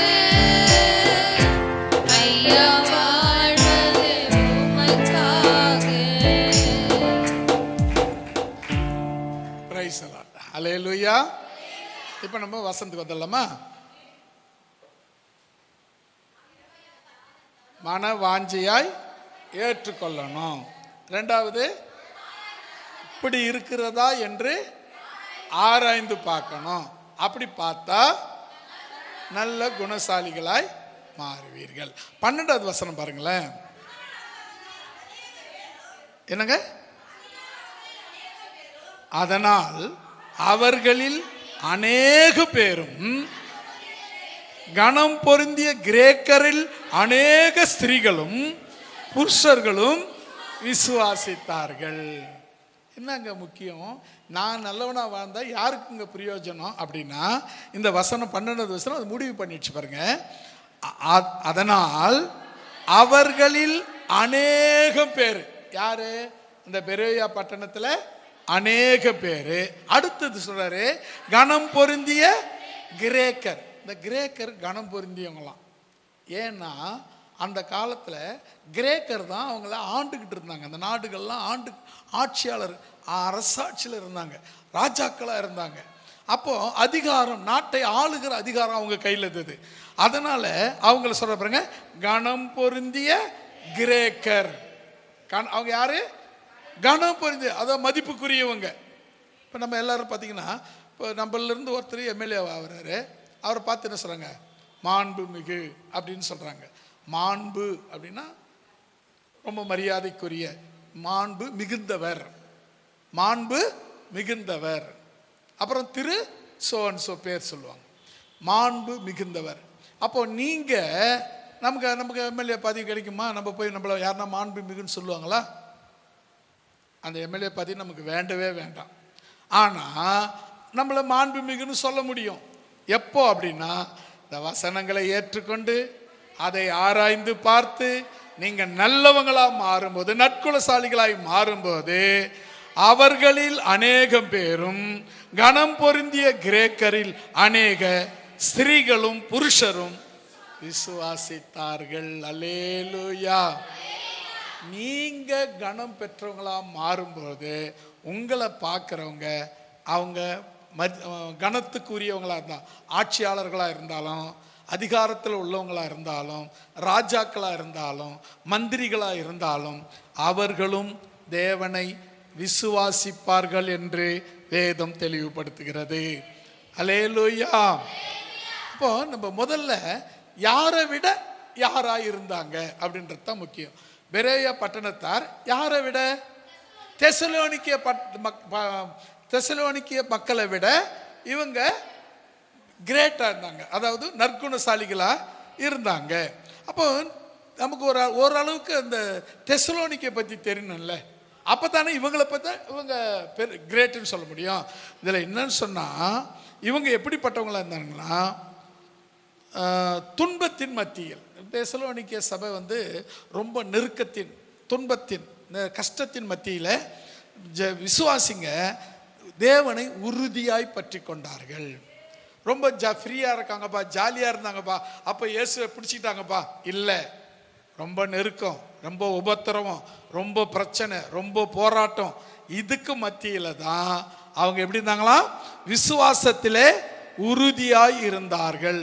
அடுத்தது, பரிசுத்தமாக வாழவும் இயேசு கிறிஸ்துவின் 2ஆம் வருகையை பற்றி விவரமாகவும் அறிந்திருந்தார்கள். 1 தெசலோனிக்கர் 2 தெசலோனிக்கர் 2 புஸ்தகம் இருக்கு. நாம் ரெண்டு பகுதியாகவே பார்க்கலாம். முதல்ல இருந்த தெசலோனிக்க புஸ்தகத்தில் பார்த்தீங்கன்னா, அந்த புக்கு எதுக்காக எழுதப்பட்டிருக்குன்னா, ஜனங்கள் துன்பத்தின் மத்தியில், நெருக்கத்தின் மத்தியில் விசுவாசத்தில் உறுதியாய் இருக்கவும், பரிசுத்தமாய் வாழவும், இயேசு கிறிஸ்துவின் 2ஆம் வருகைக்கு பற்றி விவரமாய் இருந்தார்கள். ஆடே அப்பா, கவனிக்கிறீங்களா இல்லையான்னு பார்த்து நிறுத்தினா அப்படியே சப்புன்னு ஆயிட்டீங்க. சரி, நல்லா கவனிங்க. தெசலோனிக்கே முதல் புஸ்தகத்தில் என்ன சொல்லப்பட்டிருக்கு? துன்பத்தில் இருந்தவங்க, துன்பங்களின் மத்தியில் இருந்த ஜனங்கள் விசுவாசத்தில் உறுதியாய் இருந்தார்கள். துன்பம் இருந்துச்சுங்க, ஆனால் என்ன பண்ணல? விசுவாசத்தை விடலை. துன்பம் அது பக்கம் ஒரு பக்கம் இருக்கு, கஷ்டம் ஒரு பக்கம் இருக்கு, போராட்டம் ஒரு பக்கம் இருக்கு, பிரச்சனை ஒரு பக்கம் இருக்கு. ஆனா நான் விசுவாசத்துல உறுதியாய் இருப்பேன்னு உறுதியாய் இருந்தாங்க. ரெண்டாவது, அவங்க கிட்ட பரிசுத்தமா வாழறதுக்கு தீர்மானம் பண்ணி இருந்தாங்க. என்ன வந்தாலும் சரி, என்னங்க, என்ன வந்தாலும் சரி, ஆண்டவருக்காக வாழ்வேன் என்று வாழ்க்கையை ஒப்பு கொடுத்தவங்களா இருந்தாங்க. மூன்றாவது, இயேசு கிறிஸ்துவின் இரண்டாம் வருகையை குறித்து தெளிவுள்ளவர்களாக இருந்தார்கள். முதல் தெசலோனிக்கே புஸ்தகத்தில். அதே அப்படியே இரண்டாவது தெசலோனிக்கே புஸ்தகத்தில் அப்படியே வாங்க. கிறிஸ்துவின் வருகையை குறித்து குழப்பம் இல்லாமல் குழப்பங்கள் தீர்க்கப்பட்டு இருந்தது. ரெண்டாவது என்னாச்சுன்னா, கிறிஸ்துவின் வருகையை குறித்து அவங்களுக்கு குழப்பம் வந்துடுச்சு நடுவில். எப்படி இயேசு வருவார், எப்படி என்ன விஷயம் அப்படின்ற ஒரு குழப்பம் வந்துச்சு.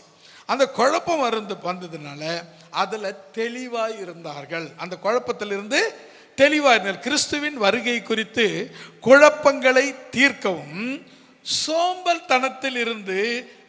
தனத்தை தவிர்க்கவும், ஒழுக்கமாக உழைத்து வாழவும் அறிவுரை வழங்கப்பட்டது. அல்லேலூயா.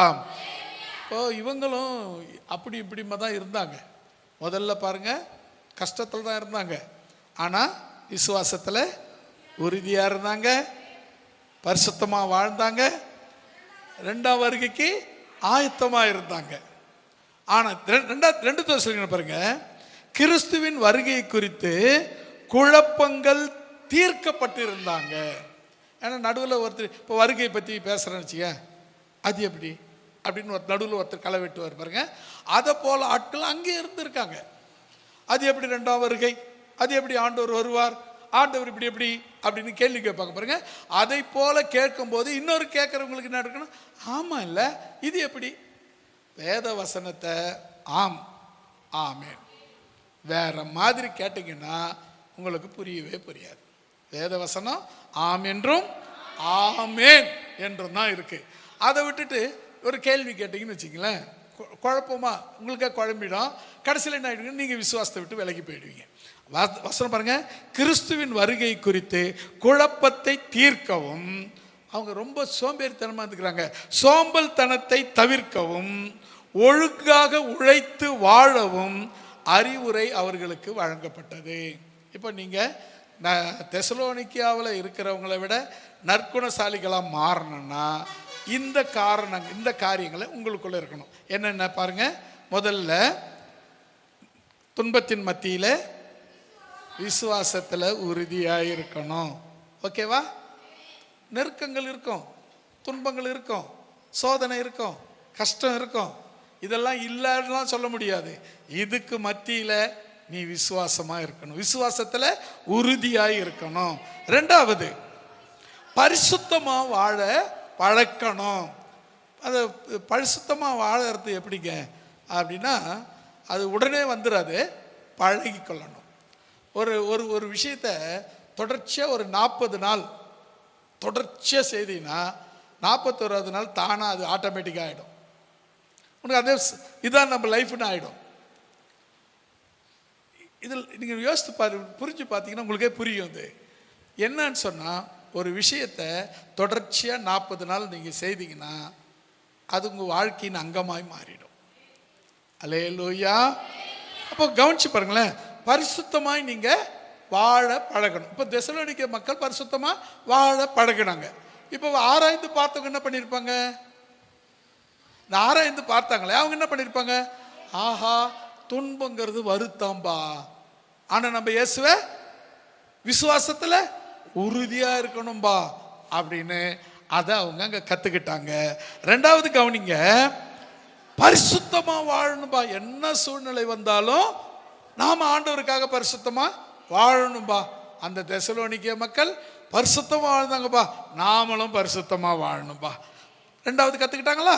மூணாவது, இரண்டாம் வருகை ஒன்று உண்டு, அது எல்லா விசுவாசிகளுக்கும் உண்டு. அப்போ இதை குறித்து நிறைய பேருக்கு இப்போ கவலையே கிடையாது.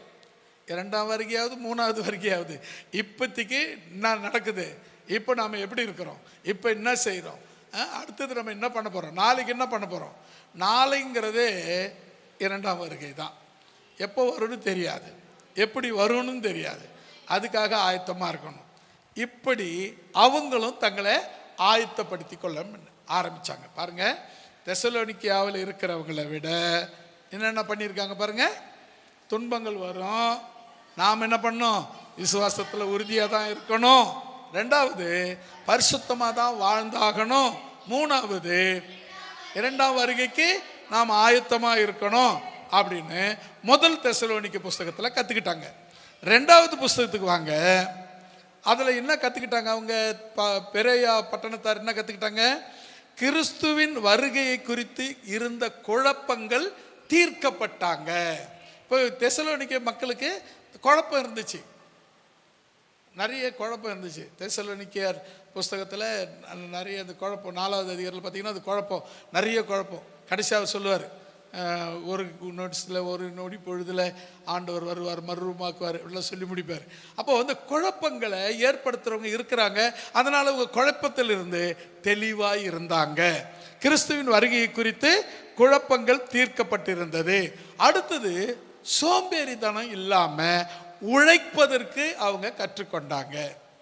நம்ம சாப்பாட்டை வேற யாருன்னா கொடுப்பாங்கன்னு எதிர்பார்க்காம என் சாப்பாட்டுக்கு நான் தான் உழைக்கணும் அப்படின்னு கற்றுக்கிட்டாங்க.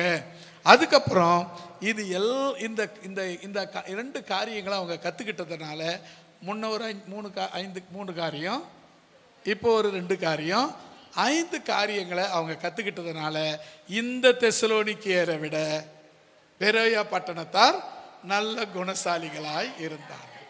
புரிஞ்சிடுச்சா? இப்போ தெளிவுபடுத்தியாச்சு. இப்போ என்னன்னா, தெசலோனிக்கே முதல் புஸ்தகத்தில் என்ன சொல்லப்பட்டிருக்கு? துன்பங்கள் நடுவில் விசுவாசத்தில் உறுதியாக இருந்தாங்க, பரிசுத்தமாக வாழ்ந்தாங்க, இரண்டாம் வருகைக்கு ஆயத்தப்பட்டாங்க. ரெண்டாவது புஸ்தகத்தில் ரெண்டாம் வருகையை பற்றி ஒருத்தன் குழப்பத்தை உண்டாக்கிட்டான், அந்த குழப்பங்கள் தீர்க்கப்பட்டது. ரெண்டாவது, சோம்பல் தனம் இல்லாமல் என் வாழ்க்கைக்கு நானே உழைப்பேன் என்று உழைக்க முன் வந்தார்கள். நீங்கள் நிறைய பேர் பார்த்தீங்கன்னா, இந்த உழைப்புங்கிறது வேலை செய்யணும், பக்கத்தில் தான் தண்ணி இருக்கும், கொஞ்சம் அது அம்மா சொல்லுவாங்க, எப்பா அந்த கொஞ்சம் தண்ணி எடுப்பா, அம்மா கொஞ்சம் வந்து எடுத்துக்குமா. பிள்ளைங்க, பொம்பளை பிள்ளைங்களாம் அப்படி தான் இருக்காங்க, ஆம்பளை பிள்ளைங்களாம் அப்படி தான் இருக்காங்க. ஏன் அப்படி? சோம்பேறித்தனம் தான். கொஞ்சம் எழுந்து எடுத்து போய் கொடுக்கறதுனால எந்த உடல் பாகமும் குறைய போகிறதே கிடையாது. உடனே வந்து குறைஞ்சி ஒரு விரல் கொஞ்சம் சுருங்கிக்குமானா சுருங்காது. அந்த இடத்துல நமக்கு இந்த சோம்பேறித்தனம் வந்துச்சுன்னா பயங்கர முட்டாளாயிடுவாங்க. பிள்ளைங்க மட்டும் கிடையாது, பெரியவங்களும் அப்படி தான் இருக்கிறாங்க. வீட்டுக்காரு, ஏம்மா நீ அவங்க வீட்டுக்காரி அவங்க பொண்டாட்டிக்கு எப்படி கூப்பிடுவான்னு தெரியல, நான் வாடி போடின்னு தான் கூப்பிடுவேன். ஏம்மா அதை கொஞ்சம் எடுமான்னு. அவர், ஏங்க ஒரு 5 நிமிஷம் பொறுத்து வரேங்க. அப்போ என்ன அர்த்தம்? கால தாமதமும் சோம்பேறித்தனம் தான். நீங்கள் இருக்கிறீங்களா இல்லைன்னு நான் சொல்லலை, பொதுவாக நான் சொன்னது உங்களுதுன்னு எடுத்துக்காதீங்க. எடுத்துக்கின்னு எங்களை பற்றி தான் சொன்னார்னு தயவு செய்து எடுத்துக்காதீங்க, பொதுவாக சொல்கிறது இது. இப்போ இங்கே கவனிங்க, இந்த சோம்பல்தனம் எங்கே ஆரம்பிக்குது? நம்மக்கிட்ட இருந்து ஆரம்பிக்குது, நம்ம பிள்ளைங்கிட்ட போகுது, அப்படியே நம்ம சமுதாயத்துக்கும் போய் சேருது. எப்போவுமே ஒரு விஷயம் இருக்குன்னா, எங்கள் சாம்சன்கிட்ட எதனா ஒரு விஷயம் சொன்னோம்னா, அப்புறம் செய்யட்டுமா அப்படின்வான், அப்புறம் பாட்டுமா அப்படின்னு கேட்பான். ஆனால் இப்போலாம் அதெல்லாம் கேட்கறது கிடையாது, சொன்ன உடனே போய் செய்துறோன்னு அப்போ திட்டி போடுறேன்ல, அதனால இப்போலாம் அப்படி சொல்கிறது கிடையாது. உடனே சொல்லிட்டு இதோ வந்துடுறோம்பா, இப்போ சொல்லணும்னா உடனே இதோ வந்துடுறோம்பா, உடனே அதான் பதில். இப்போ ஆனால் அதுக்கு முன்னே ஒரு 5 நிமிஷம் பொறுத்து வரட்டுமா, ஒரு கொஞ்ச நேரம் பொறுத்து வரட்டுமா, கொஞ்ச நேரம் இது பண்ணிட்டு வரட்டுமா அப்படின்னு கேட்பான். இப்போல்லாம் கிடையாது, அது சரி ஆயிடுச்சு. இப்போ காரணம் என்னன்னா, அங்கே நடுவில் நிற்கிறது சோம்பத்தனம். அல்லேலூயா, அது இருக்கக்கூடாது. இப்போ இந்த 5 காரியங்கள் என்னென்ன சொல்லுங்க பார்க்கலாம். எவ்வளவு கஷ்டத்தின் மத்தியிலும் விசுவாசத்தில் உறுதியாக இருக்கணும். பரிசுத்தமாக வாழ பழகிக்கொள்ளணும். இரண்டாம் வருகைக்கு ஆயத்தமாகணும். அதை குறித்த குழப்பங்களை தீர்த்து கொள்ளணும். குழப்பம் வரும் தான். ரெண்டாம் வருகை அது எப்படி வரும், அது இன்னும் வரும், அது எப்படி, இது எப்படி, குழப்பம் வரதான் செய்யும். அதை தீர்த்து தெளிவு இருக்கணும். நமக்கு அதில் தீர்த்து கொள்ளப்படணும். ஐந்தாவது, சோம்பல் இல்லாமல் உழைக்கணும். நம்முடைய வேலையை நாமளே செய்ய பழகி கொள்ளணும். அப்படி செய்யும்போது இப்போ தெசலோனிக்கேவில் இருக்கிறவங்களை விட பெரோயாவில் இருக்கிறவங்க நற்குலசாலிகளாய் மாறினார்கள். அல்லேலூயா. இப்போ ஒரு சில வசனங்களை நம்ம இப்போ இது வந்து இவ்வளோ தூரம் சொன்னது ஒரே வசனம் தாங்க. எந்த வசனம் சொல்லுங்க பார்க்கலாம். அது ஒரே வசனம் தான் இவ்வளோ நேரம் சொல்லிட்டு. இப்போ தான் நம்ம ஒரு சில ஒரே ஒரு 2-3 வருஷத்தை படிக்கலாம். சங்கீதம் 1-2-3 வசனங்கள் கவனிங்க. இந்த வாஞ்சை, வேதத்தில் வாஞ்சையாக இருக்கணும். அது எப்படி அப்படின்னா, எது வசனம் சொல்கிற பாருங்களேன். சங்கீதக்காரர் சொல்கிறாங்க, கர்த்தருடைய வேதத்தில் பிரியமாயிருந்து இரவும் பகலும் அவருடைய வேதத்தில் தியானமாயிருக்கிற மனுஷன் பாக்கியவான். அவன் நீர்க்கால்களின் ஓரமாய் நடப்பட்டு தன் காலத்தில் தன் கனியை தந்து இலை உதிராதிருக்கிற மரத்தை போல் இருப்பான். அவன் என்ன செய்தாலும் நடக்கும். அல்லேலூயா. அவ்வளவுதான் பதில். அதாவது என்ன அப்படின்னா, இந்த வசனத்தை நீங்க கொஞ்சம் புரிஞ்சுக்கிட்டீங்கன்னா போதும். எப்படி, எதை புரிஞ்சுக்கணும்? கர்த்தருடைய வேதத்தில் எப்படி இருக்கணும்? ஆசையா இருக்கணும். வாஞ்சியா, மன வாஞ்சியா இருக்கணும். அப்படி இருந்தால் இரவும் பகலும் எப்பெல்லாம் அதுக்கு நேரம் கிடைச்சா அப்படின்லாம் கிடையாது, நேரம் ஒதுக்கி. சில பேர் சொல்லுவாங்க, நேரம் கிடைச்சா நான் ஜெபம் பண்ணுறேன் அப்படின்னா. சரிப்பா, எதுனா வேலைக்கு போறியா? அதெல்லாம் ஒன்றும் இல்லை. காலேஜுக்கு போறியா? அதெல்லாம் முடிச்சிட்டேன். அப்போ வேலைக்கும் போகல, காலேஜுக்கும் போகல, அப்புறம் என்னப்பா நேரம் கிடைச்சா பண்ணுறேன்னா? அவர் என்ன பண்ணிக்கிட்டு இருக்கிறாரப்பா? சோம்பேறியா இருக்கிறாருங்க அவரு. அவர் சொல்றது பார்த்தீங்கன்னா, நான் நேரம் கிடைச்சா நான் கூட நோ பார்த்துட்டேன். சரி, காலேஜுக்கு போகிறான் பொழுது பையன், அவன் போயிட்டு வர்றது கஷ்டமாக இருக்கும், அதெல்லாம் நேரம் கிடைச்சா பண்ணுறான் சொல்கிறேன்றான். பரவாயில்லடா. காலேஜுக்கு போறியாப்பா? அதெல்லாம் இல்லையே, முடிச்சிட்டேன். வேலைக்கு போறியா? அதெல்லாம் இல்லை, வேலைக்குள்ள போகல இன்னும் அப்படின்னா. அப்போ என்னடா ஃபுல் பண்ணிக்கோங்க. அப்போ யோசிச்சு பாருங்களேன். அப்போ என்னன்னா, நேரம் கிடைச்சா இல்லை, நேரம் ஒதுக்கி. அல்லேலூயா. கர்த்தருடைய வேதத்தில் பிரியமா, விருப்பமா, ஆசையா இருந்து இரவும் பகலும் அவருடைய வேதத்தில் பிரியமா இருக்கிற மனுஷன் கொடுத்து வச்சவன். பாக்கியவான்னா கொடுத்து வச்சவன். அடுத்தது பாருங்க, அந்த 3வது வசனம் பாருங்க. அப்பாடி, அவன் எங்க இருக்கிறான்னா, வாய்க்கால் ஓரமா நடப்பட்ட மரம் போல் இருக்கிறான். அந்த தண்ணி போற காவா இருக்குல்ல, அந்த காவா ஓரத்தில் நடப்பட்ட மரம் போல் இருக்கிறான். தன் காலத்தில் தனியே தருகிறான். இலையுதிரா மரக்கத்தை போல இருக்கிறான். அவன் என்ன செய்தாலும் வாய்க்கும், அவன் என்ன செய்தாலும் நடக்கும். அதுதாங்க அது ஆசீர்வாதம். இந்த வேதத்தை நீங்க எப்படி சுமக்கிறீங்கன்னு எனக்கு தெரியல. வேதத்தை நீங்க சுமந்தா வேதம் உங்களை சுமக்கும். அல்லேலூயா. நான் எனக்கு ஒரு சின்ன கையில் என்னால் என்னுடைய இந்த புஸ்தகத்தை எடுத்துக்கிட்டு நடந்து போக சொன்னால் நடந்து போக மாட்டேன். ஒரு கிலோ வெயிட்டு அதுக்கு மேலே போனால் என்னால் எடுத்துக்கிட்டு நடக்க முடியாது. அது இன்னமும் ஒரு பக்கமாக என்னை இழுக்கிற மாதிரியே இருக்கும். அதனால் நான் வெயிட் எதுவும் எடுத்துக்க மாட்டேன். ஆனால் என்னால் 1 கிலோவுக்கு மேலே எடுத்துக்க முடியாது. அந்த பைபிளை கையில் தனியாக எடுத்து போகிறதும் எனக்கு கஷ்டமாக இருக்கும். அதுக்காக ஒரு பேக் வாங்கி அந்த பேக்கில் வச்சு அந்த பேக்கில் மாட்டிடுவோம். அதுவும் பெரிய பைபிள், அந்த வெயிட்டாக இருக்குன்னு சொல்லிட்டு சின்ன பைபிளாக எடுத்து போட்டேன். என் பேக்கில் மெட்ராஸில் ஒரு பஸ்ஸில் ஏறி போகிறேன். போய் ஒரு இடத்துல இறங்கி பைபிளை திறக்காணும். அவன் எவனோ மணி பர்சன் சொல்லிட்டு கீசி அதை எடுத்துக்கின்னு போயிட்டான். அதுக்கப்புறம் அந்த சின்ன பைபிள் வாங்குறதே கிடையாது. அதுக்கப்புறம் பெரிய பைபிளை தூக்கி வச்சு அது உள்ளே எடுத்து போகணும். அவன் பார்க்குறான் பெரிய பைபிள் வேறு ஏதோ மணி பஸ் கிடையாது. அது மணி பஸ் சைஸ் இருக்கிறனால என்ன பண்ணால் பேக்கை நெடுக்க கிழிச்சா அழகாக எனக்கு தெரியாது, நான் நின்றுன்னு போகிறேன், எனக்கே தெரியாமல் அடிச்சுட்டு போயிட்டான் பைபிள். அவன் எடுத்து போய் ரட்சிக்கப்பட்டிருப்பான்னு தான் நினைக்கிறேன். கர்த்தருக்கு ஸ்தோத்திரம், அல்லேலூயா. அவன் என்ன செய்தாலும் வாய்க்கும், அவன் செய்வதெல்லாம் வாய்க்கும், அவன் என்ன செய்தாலும் வாய்க்கும். யாரு அவங்க? அதை அப்படி அதை குறிச்சிக்குங்க. ரெண்டாவது இன்னொரு வசனம் வாசிங்களேன். மத்தேயு எழுதின சுவிசேஷம் 22ஆம் அதிகாரம் 29வது வசனம்.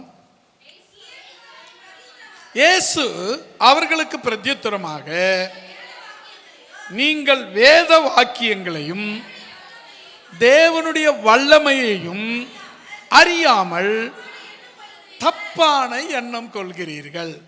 உங்களுக்கு எப்போ தப்பான எண்ணம் வரும்? வேத வாக்கியங்களை அறிந்து கொள்ளலைன்னா உங்கள் எண்ணம் தப்பாக தான் இருக்கும். நான் சொல்லுங்க, வேதம் தெளிவாய் சொல்லுகிறது.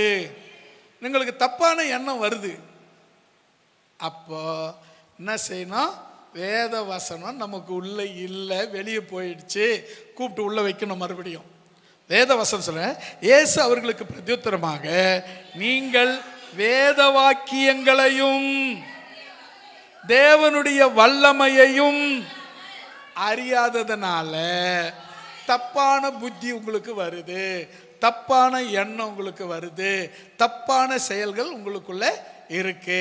இதை மாற்றணும்னா கர்த்தருடைய வசனம் உங்களுக்குள்ள வர வேண்டும். அல்லேலூயா.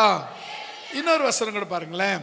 லூக்கா எழுதின சுவிசேஷம் 24ஆம் அதிகாரம் 32வது வசனம். அப்பொழுது அவர்கள் ஒருவரை ஒருவர் நோக்கி, வழியிலே அவர் நம்மோடு பேசி வேத வாக்கியங்களை நமக்கு விளங்க காட்டின போது நம்முடைய இருதயம் நமக்குள்ளே கொழுந்து விட்டு எரியவில்லையா என்று சொல்லிக்கொண்டு. போதும். இப்போ அடுத்தது இந்த வசனம் உங்களுக்கு எல்லாருக்கும் தெரியும், எங்க நடந்த சம்பவம்ட்டு தெரியுமா?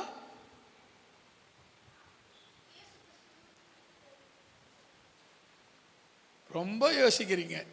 தப்பு தப்பு தப்பு தப்பு. ஒன்றும் இல்லை. எம்மாவூருக்கு போன சீஷர்கள் வர்த்தமானங்களை குறித்து பேசிக்கிட்டே போகிறாங்க. இயேசு அவங்கள கூட கலந்துக்கிட்டாரு. கூட கலந்துக்கிட்டு நடந்து போகும்போது வேத வசனங்களை அவங்களுக்கு எடுத்து விளக்கி காமிச்சார், விளக்கி சொன்னார். அப்போ அந்த விளக்கி சொல்லும் பொழுது அவங்களுக்கு எப்படி இருந்ததுதான்? அவங்களுடைய இருதயம் கொழுந்து விட்டு எரிந்தது. அல்லேலூயா. இதுக்கு முக்கியம் என்ன? வேத வசனங்கள் விளக்கி சொல்லப்பட வேண்டும். அல்லேலூயா. வேத வசனங்கள் நமக்கு விளக்கி சொல்லப்பட வேண்டும். விளக்கி சொல்லப்படாவிட்டால் நம்முடைய இருதயம் கொழுந்து விட்டு எரியாது. அல்லேலூயா. வசனங்களுக்கு நீங்கள் முக்கியத்துவம் கொடுக்குறீங்களா இல்லையான்னு எனக்கு தெரியாது. கொடுத்தீங்கன்னா லைஃப்பில் நல்லா இருப்பீங்க. அல்லேலூயா. நீங்கள் நல்லா இருக்கணும் அப்படின்னா பைபிளுக்கு முக்கியத்துவம் கொடுங்க. முக்கியத்துவம் கொடுத்தீங்கன்னா நாங்கள் தூக்கி விடணும்னு அவசியம் இல்லைங்க, அவரே தூக்கி உங்களை உயரத்தில் வைப்பார். அல்லேலூயா. பாஸ்டர் தூக்கி மேலே வைக்கணும் அதெல்லாம் கிடையாது, அவரே தூக்கி உங்களை மேலே வச்சிருவார். பாஸ்டருக்கு மேலே வைக்க அவர்களால முடியும். ஆமா, ஆமென். இப்போ கவனிங்க, வேத வாக்கியங்களை நமக்கு விளங்க காட்டின பொழுது நம்முடைய இருதயம் நமக்குள்ளே கொழுந்து விட்டு எரிந்தது. அல்லேலூயா. அப்போ நல்லா கவனிங்க, வேத வசனங்களை நாம விளங்கி புரிந்து கொள்ள வேண்டும். விளங்க புரிய வைக்கணும். இருதயத்தை வசனத்தை நமக்கு புரிய படிக்கணும். வசனத்தை 10 அதிகாரம் படிக்கிறேன், 20 அதிகாரம் படிக்கிறேன், ஏன்? ஒரு அதிகாரம் படி, அதை புரிஞ்சு படி. அதுதான் முக்கியம். நான் ஒரு நாளைக்கு 50 அதிகாரம் படிக்கிறேன், என்ன பெருமை? அதில் என்ன பெருமை சொல்லு? எவ்வளோ புரிஞ்சிச்சு உனக்கு? புரிஞ்சு அவ்வளோதான், புரிஞ்சு அவ்வளோதான். ஆனால் நீ ஒரே ஒரு அதிகாரம் படி, அதை ஆராய்ந்து படி, புரிஞ்சு படி, நல்லா விவரிச்சு படி. அது உன்னோடு கூட பேசும். அடுத்தது இன்னொரு வசனம் கூட படிக்கலாம். யோவான் 5ஆம் அதிகாரம் 39வது வசனம்.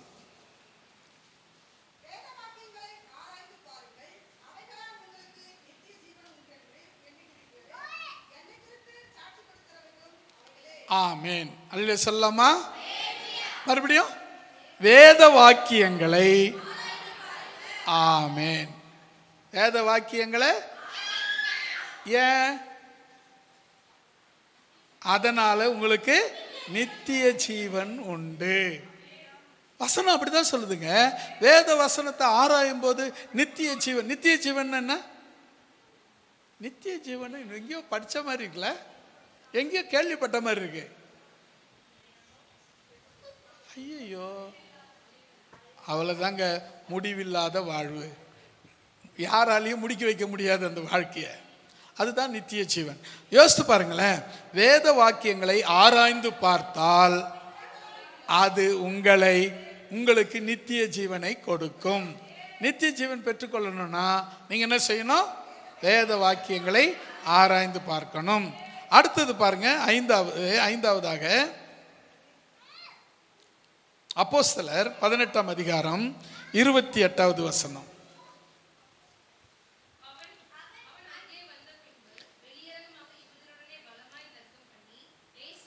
இயேசுவே கிறிஸ்து என்று வேத வாக்கியங்களை கொண்டு சிருஷ்டாந்தப்படுத்தினபடியால் கிருபையினாலே விசுவாசியானவர்களுக்கு மிகவும் உதவியாய் இருந்தான். அல்லேலூயா. சரியா? இப்ப கவனிச்சுக்கங்க, என்ன சொல்லப்பது வசனம் என்ன சொல்லுது பாருங்க. இயேசுவே கிறிஸ்து என்று வேத வாக்கியங்களை கொண்டு சிருஷ்டாந்தப்படுத்த வேண்டும். பைபிளில் சொல்லி இருக்கிற நாம் ஒரு கட்டுக்கதை வச்சு ஒரு இயேசுவை மற்றவங்களுக்கு புரிய வைக்கணும் அப்படின்ட்டு நாமளா ஒரு கற்பனையாக கதையை உருவாக்கி புரிய வைக்கணும்னு அவசியம் கிடையாது. வேத வசனங்களில் இயேசு என்ன சொல்லப்பட்டிருக்கிறதுன்னு புரிய வைக்கணும். வசனம் பாருங்க, இயேசுவே கிறிஸ்து என்று வேத வாக்கியங்களை கொண்டு சிருஷ்டாந்தப்படுத்தினபடியால் என்னங்க, கிருபையினாலே விசுவாசியானவர்களுக்கு மிகுந்த உதவியாய் இருந்தான். மற்றவங்களுக்கு நீங்க உதவியாய் இருக்க முடியும். விசுவாசிகளுக்கு நீங்க உதவியாய் இருக்க முடியும். இப்போ சரி, பார்த்தீங்களா? இப்போ முதல்ல பார்த்தோம் அந்த அப்போஸ்தலர், இந்த இது முதல்ல பார்த்தேன்ல, அப்போஸ்தலர் 17 பெரேயா பட்டணத்தார் மனவாஞ்சியாய் வசனத்தை ஏற்றுக்கொண்டு காரியங்கள் இப்படியாய் இருக்கிறதா என்று தினந்தோறும் வேத வாக்கியங்களை ஆராய்ந்து பார்த்ததினால் தெசலோனிக்கேயர் உள்ளவர்களை பார்க்கிலும் நற்குணசாலிகளாக இருந்தாங்க. என்னென்னத்துலன்னு நம்ம பார்த்தோம். 5 காரியங்களை நான் அதை குறித்து உங்களுக்கு சொல்லியிருக்கிறேன். நீங்கள் மனசில் பதிய வச்சுக்கோங்க. இல்லைனாலும் இந்த செய்தி உங்களுக்கு எப்படியும் ஆடியோவில் வீடியோவில் கிடைக்கும், கேட்டுக்கூட இன்னொரு முறை கேட்டுக்குங்க. முதல்ல பார்த்தீங்கன்னா நம்ம என்னென்ன பார்த்தோம்? வேத வசனங்கள் சங்கீதத்தில் பார்த்தோம். வேதத்தில் இரவும் பகலும் விருப்பமாயிருந்து இரவும் தியானிக்கிற மனுஷன் பாக்கியவான், அவன் செய்யறதெல்லாம், நீங்கள் செய்யறதெல்லாம் வாய்க்கும். ரெண்டாவது, வேத வசனங்களை அறியாததுனால தப்பான புத்தி, தப்பான எண்ணம் நமக்கு வருகிறது. மூணாவது, விலக்கி காட்டின பொழுது நம்முடைய இருதயம் கொழுந்து விட்டு எரிகிறது. நான்காவது, வேத வசனங்களை ஆராய்ந்து பார்க்கும் பொழுது நமக்கு நித்திய ஜீவன் உண்டாகிறது. ஐந்தாவது, இயேசுவே கிறிஸ்து என்று வேதத்தை கொண்டு சிஷ்டாந்தப்படுத்தும் பொழுது விசுவாசிகளுக்கு நாம உதவியாய் இருக்கிறோம். மற்றவங்க வளர்றதுக்கு, மற்றவங்க ஆவிக்குரிய வாழ்க்கையில் வளர்றதுக்கு நாம உதவிகளாக இருக்கிறோம். அல்லேலூயா. ஜெபிக்கலாமா?